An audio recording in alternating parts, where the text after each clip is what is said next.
پیارے بچوں، ایک دفعہ کا ذکر ہے، ایک بہت محنتی چیونٹی تھی۔ وہ ایک ایک دانہ اکٹھا کر کے اپنے بل میں جمع کرتی۔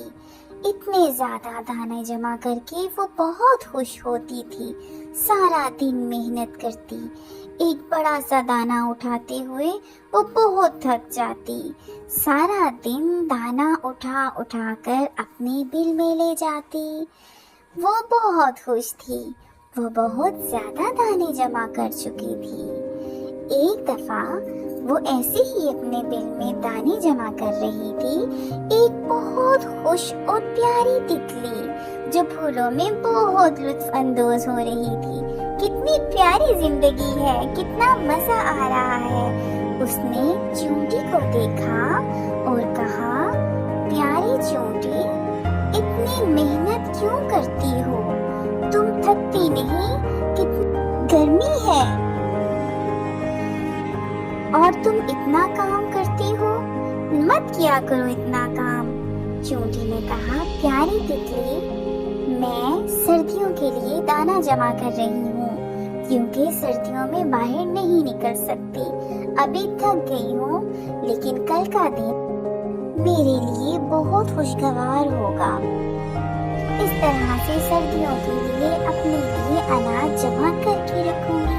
وقت گزرتا گیا، ٹھنڈ بہت بڑھ گئی۔ تتلی بہت پریشان تھی، اتنی زیادہ ٹھنڈ ہو گئی ہے، پھول بھی سارے ختم ہو گئے ہیں۔ ارے سارے پھول کہاں چلے گئے؟ وہ بہت پریشان تھی۔